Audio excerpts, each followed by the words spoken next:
Hola a todos, hoy vamos a meternos de lleno en un tema que es, sin duda, crucial en el mundo digital. ¿Cómo mantenemos nuestros datos seguros? Pero específicamente cuando viven en la nube. Con casi todo migrando a plataformas cloud, entender de seguridad ya no es una opción, ¿verdad? Se ha convertido en una habilidad esencial para cualquiera que esté en el campo de la tecnología. Para esta explicación tenemos un plan de 4 pasos. Primero vamos a explorar lo que llamamos el campo de batalla invisible, para entender bien a qué nos enfrentamos. Luego veremos cómo forjar la armadura, con las defensas clave. Después vamos a definir las reglas del juego en la práctica y para cerrar hablaremos de la responsabilidad del guardián, que es el rol que nos toca jugar en todo esto. Así que arranquemos. Bien, empecemos por el principio. Uno podría pensar que el peligro más grande en la nube son, no sé, hackers de película, ¿no? Pero la realidad es que la amenaza más común, la más grande, suele venir de un lugar mucho más simple y que a menudo pasamos por alto. Y miren este dato porque es revelador. El 82% de las brechas de seguridad en la nube se deben a algo tan básico como una mala configuración, un error humano. Pensemos en el caso de Capital One en 2019. 100 millones de registros de clientes quedaron expuestos. ¿La causa? No fue un ciberataque súper complejo, fue un solo ajuste incorrecto en un firewall. Un descuido. Así de simple y así de grave. Y claro, las consecuencias económicas son enormes. El costo promedio de una sola brecha de datos ronda los 4.8 millones de dólares. Para ponerlo en perspectiva, eso es suficiente para llevar a la quiebra a muchísimas empresas. Un pequeño error de configuración puede tener un impacto financiero que es, de verdad, devastador. Y lo peor es que el problema no para de crecer. Miren este gráfico.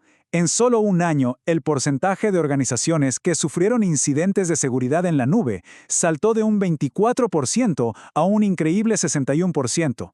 La necesidad de asegurar la nube es más urgente que nunca. Pero a ver, aquí es donde el desafío se transforma en una oportunidad gigantesca. A nivel mundial hay 4 millones de puestos de ciberseguridad sin cubrir.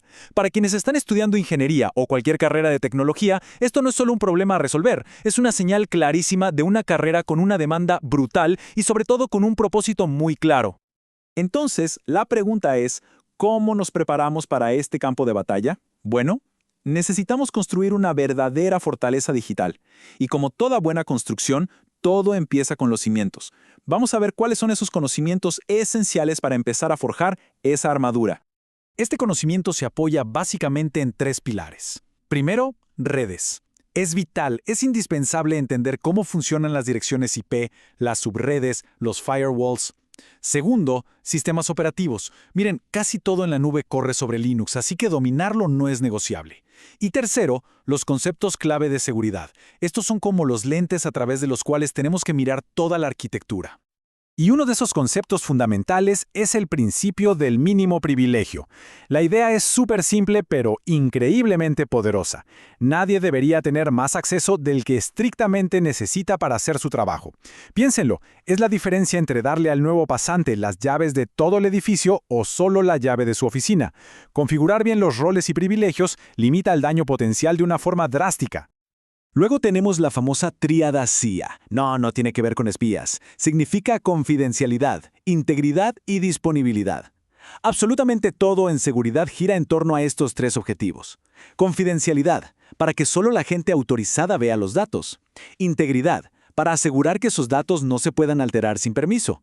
Y disponibilidad, para que todo el sistema esté funcionando cuando se necesita. Y es clave proteger los datos en sus 2 estados principales. Cuando los datos están en tránsito, o sea, viajando por la red, los protegemos con cifrado. Es como meter una carta en un sobre sellado. Y cuando están en reposo, quietos, guardados en un disco duro o en una base de datos, también deben estar cifrados. Eso es como guardar esa carta en una caja fuerte. En ambos estados, la protección es vital. Muy bien, ya pasamos de la teoría a la práctica. Con los cimientos bien puestos, es hora de ver los modelos y los marcos de trabajo que usan los profesionales para aplicar estas defensas en el mundo real, en el día a día. A ver, aquí hay un concepto que es fundamental entender, el modelo de responsabilidad compartida. ¿Qué significa? Pues que el proveedor de la nube, digamos Amazon, Google, Microsoft, es responsable de la seguridad de la nube. O sea, de los fierros, de los data centers, de la infraestructura física. Pero el cliente, es decir, nosotros, somos responsables de la seguridad en la nube. Esto incluye los datos, las configuraciones, los accesos de los usuarios. Comprender esa división es, de verdad, la clave de todo. Y para guiarnos en esta responsabilidad, la buena noticia es que no empezamos de cero. Existen marcos estratégicos que son como nuestro manual de juego. Por ejemplo, la Cloud Security Alliance tiene una matriz de controles específica para la nube. Mitre ATT-AK nos ayuda a pensar como los atacantes, para poder anticiparnos. Y bueno, estándares como ISO o los marcos del NIST nos dan una guía súper sólida y reconocida para construir defensas que sean robustas y sobre todo organizadas. Y todo esto nos lleva al componente más importante de todos al final. La tecnología es una cosa, los marcos de trabajo son esenciales, pero la seguridad, en última instancia, depende de las personas, de quienes la gestionan y de su compromiso ético con la protección de la información. En la industria hay una especie de chiste que es muy cierto. El mayor factor de riesgo es la capa 8. ¿Y cuál es esa? Pues la capa humana. Esto nos recuerda que, por más avanzada que sea la tecnología, una sola acción humana, ya sea por descuido o por mala intención, puede tirar abajo todas las defensas que construimos. Por eso mismo, ser un guardián de la información es mucho más que saber de técnica. Es una mentalidad. Implica promover prácticas que sean éticas, que sean responsables. Significa comprometerse a aprender constantemente porque esto cambia todos los días.